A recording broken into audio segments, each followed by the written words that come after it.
As you've said, I've been involved with Big Pharma for a long time. As chairman of the Finance Committee, I hold Big Pharma and PBM executives before that committee.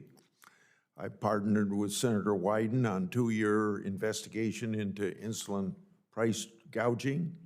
Our investigation found that PBM scheme encouraged drug makers to spike the drug's list price in order to offer a greater rebate and then in turn secure priority placement on covered meds at the expense of many patients, because I believe, like Senator Cruz just said, that the consumer ought to be the point of everything that we're trying to accomplish. And of course, then lastly, I've worked with bipartisan reforms to lower prescription drug prices, like I'm working with you, Senator Cantwell. But there's more that we can do. Imagine a world where a cheaper product, yet equally effective, has a harder time selling. That's the prescription drug industry. One of the primary reasons for this is pharmacy benefit managers. Recently, as an example, a biosimilar competitor to the high-cost Humira drugs entered the market. While its competitor offered a 55% discount to its list price, the competitor cannot access patients. Why?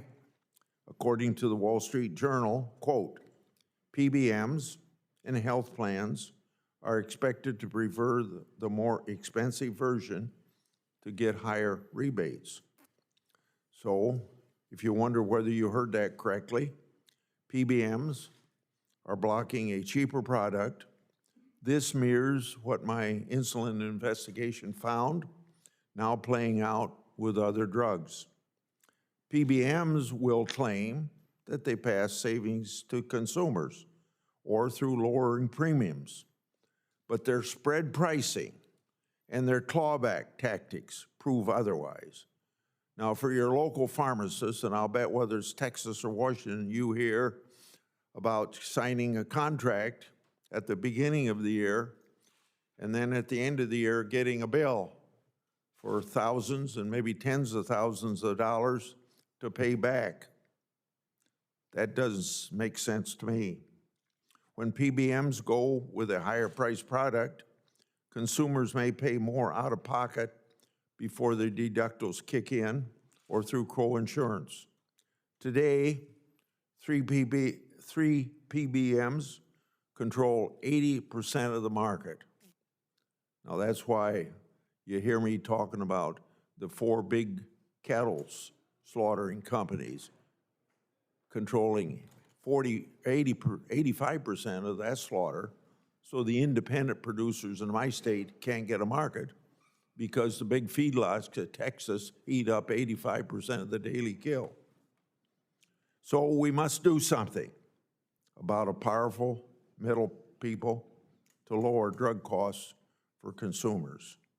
In 2018, I asked the Federal Trade Commission to assess consolidation in the pharmaceutical supply chain and its impact on drug prices. It took until last year for the FTC to take action and even start studying PBMs. It's welcomed action, but it is not enough. To ensure a timely FTC report, last week, the Judiciary Committee passed out on a voice vote, along with 4 other bills that we passed out affecting the pharmaceutical industry.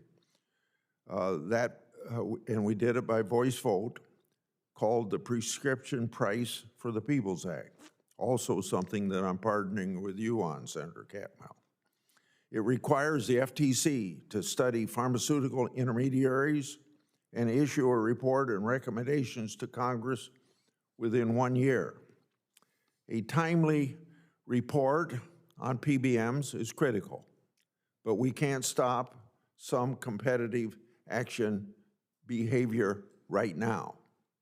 The Cantwell-Grassley PBM transparency bill directs the FTC to end well-known and documented PBM practices that drive up consumer price, namely spread pricing and clawbacks. Both actions game the system and hurt consumers. Our bill has guardrails. It doesn't give FTC any new power or regulatory authority. And listening to what Senator Cruz says, I want to comment from this standpoint.